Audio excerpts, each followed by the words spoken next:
ಮಾ ಸೇನಾಪತಿ ಪ್ರಥಮ ಸನ್ಮಾನವನ್ನು ಭೀಷ್ಮಾಚಾರ್ಯರಿಗೆ ಕೊಟ್ಟಿದ್ದರಲ್ಲೇ ನಮ್ಮ ಕುರುಕುಲದ ಜನ್ಮ ಏನೂ ಕಾಣಲಿಲ್ಲ.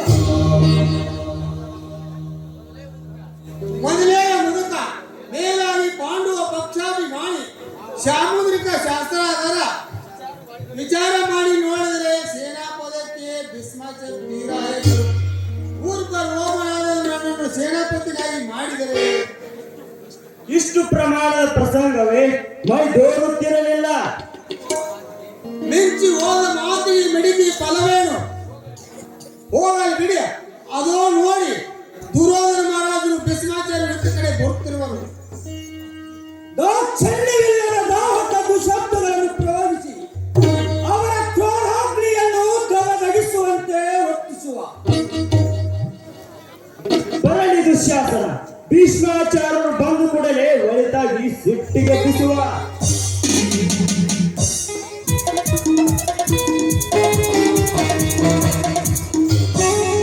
ಪಿತಾಮಹರೇ, ಕಾಳಗದಲ್ಲಿ ಕೆರಳಿದ ಕೇಸರಿಯನ್ನು ಕಾಣುವ ನಾವು ಈ ಯುದ್ಧದಲ್ಲಿ ಮೃಗಾಲನ ಸ್ಥಿತಿಗೆ ಇಳಿಯಬೇಕೆ? ಪಿತಾಮಹರೇ, ಸಮರದ ಶುರುವಾತಿನಿಂದ ಪಾಂಡವರ ಸೈನ್ಯದಲ್ಲಿ ಜಯ ಜಯಕಾರ, ನಮ್ಮ ಸೈನ್ಯದಲ್ಲಿ ಹಾಹಾಕಾರ.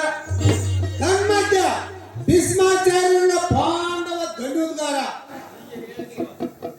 ಹೀಗೆ ಹೀಯಾಳಿಸುವ ನಾಲಿಗೆ ಕುರು ಸಂತಾನವಾಗದಿದ್ದರೆ ತತ್ಕ್ಷಣದಲ್ಲಿ ಅದು ಚೂರ್ಣೀಕರಿಸಲ್ಪಡುತ್ತದೆ. ಕಂಡಂತೆ ಹೇಳಿದ್ರೆ ಕಂಡದಂತ ಕ್ರೋಧ. ಆರ್ಯ ಕುರುಕುಲದ ಅಭಿಮಾನವು ತಮ್ಮ ಕರುಳುಗಳಲ್ಲಿ ಕೂಡಿರುವುದನ್ನು ಈ ಕೌರವೇಶ್ವರನು ಕಂಡಿರುವನು. ತಮ್ಮ ಧನುಸ್ಸಿನ ಜಯಂಕಾರವು ಸೃಷ್ಟಿ ಕಟಾಕ್ಷವು ಸಿಡಿದೊಡೆಯುವುದೆಂಬುದನ್ನು ಈ ಕೌರವೇಶ್ವರನು ತಿಳಿದಿರನು. ಆದರೆ ಆ ಅರ್ಜುನನ ಶಾಪದ ಜನಸ್ಕಾರವೇ ಕೌರವ ಕರ್ಣಪಟಲದ ಮೇಲೆ ಅಪ್ಪಳಿಸಿರುವುದು. ಈ ಕಾಮಹರಲ್ಲಿರುವ ಪಾಂಡವ ಪಕ್ಷಾಭಿಮಾನದ ಪ್ರದರ್ಶನವೇ ಪಾಂಡವ ಜಯಘೋಷ. ಮುಪ್ಪಿನಲ್ಲಿ ತೋರು ಬರುವ ಘೋಷ. ಸೈಂಧವ ಅಸ್ತಪ್ರಾಯ ಶಿವನಲ್ಲಿ ತೇಜಸ್ವಿನ ಅಭಾವ ಉಂಟೆಂದು ಬಗೆಯುವುದು ಸಾಮಾನ್ಯರ ಸದೋಷದ ಕಲ್ಪನಾ. ಕೆಲವು ಮುಪ್ಪಿನ ಸೊಪ್ಪರಿಯದ ಭೀಷ್ಮನ ಬಲವನ್ನು ಕುಂದಿರುವುದೆಂದು ಕೃಷ್ಣದ ಮೂಢತನ. ಈ ಗಾಂಡಿಯನ್ನು ಕಲಿ ಗಾತ್ರನಾಗಿದ್ದರು ಈತನಲ್ಲಿರುವ ಧನುರ್ವಿದ್ಯೆ ಇನ್ನು ತಾರುಣ್ಯ ವ್ಯವಸ್ಥೆಯಲ್ಲಿರುವುದು. ಹಾಗಾದರೆ ಪ್ರತಿಕೂಲ ಪರಿಸ್ಥಿತಿಯ ಪ್ರಲಾಪಕ್ಕೆ ಕೌರವರಿಗೆ ಕೇಳಿಸುತ್ತದೆ. ಪ್ರಳಯ ರೌದ್ರ ರಭಸದಿಂದ ಕರಕರಣ ಸಿಡಿಲಿನಿಂದ ಗರ್ಜಿಸಿ ಬರುತ್ತಿರುವ ಭಾರತದ ಬಾಣಗಳ ಹೊರತಕ್ಕೆ ಪರಪರನೆ ಕುರು ಸೈನ್ಯದ ಶಿರಸ್ಸುಗಳು ಧೂಳೀಕೃತವಾಗುತ್ತಿದ್ದವು. ಅಸಹಸ್ಯ ದೃಶ್ಯವು ಬಹು ದಿವಸ ಬಾಳಿರುವ ಭೀಷ್ಮಾಚಾರ್ಯರ ಕಣ್ಣುಗಳಿಗೆ ಕಾಣಲಿಲ್ಲವೇ? ದುಶ್ಯಾಸನ, ಈ ಪಿಂಡಾಂಡ ಶುಕ್ರಾಸನದ ಸೇವೆಗಾಗಿ ಬ್ರಹ್ಮಾಂಡದಲ್ಲಿ ಬಾಳಿದರೆ ತನ್ನ ರಕ್ತ ಮಾಂಸವನ್ನು ಕುರು ಸೌಭಾಗ್ಯ ಭೂಮಿಯನ್ನು ಶೃಂಗರಿಸಿ ಕೌರವೇಶ್ವರರ ಕೀರ್ತಿ ಪತಾಕೆಯನ್ನು ಸ್ಥಿರವಾಗಿ ನಿಲ್ಲಿಸಬೇಕೆಂದೇ ಭೂಮಿಯಲ್ಲಿ ಬಾಳಿರುವುದು. ಹೀಗಿದ್ದ ಪ್ರಯುಕ್ತ ಪಾಂಡವರನ್ನು ಪರಲೋಕಕ್ಕೆ ಕಟ್ಟಲು ಅವಕಾಶವೇತಕ್ಕೆ?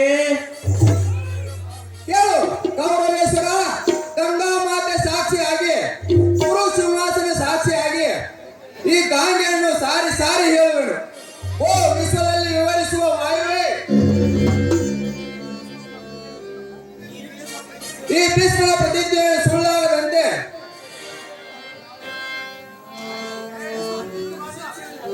ಈ ಭೀಷ್ಮನ ದಶೆ ದಶೆಗಳಲ್ಲಿ ಹರಡುವಂತೆ ನಾಳೆ ಸೂರ್ಯಾಸ್ತದೊಳಗಾಗಿ ನಿಪ್ಪಾಂಡವ ಪ್ರತಿಮೆಯನ್ನು ಕೌರವೇಶ್ವರ ಕಾಣದಿದ್ದರೆ ಹರಿಹರದಲ್ಲಿ ಭೇದ ಬೆಳೆಸುವ ದೂರ್ಜನರ ದುರ್ಗತಿಯು ನನಗೆ ಪ್ರಾಪ್ತವಾಗಲಿ.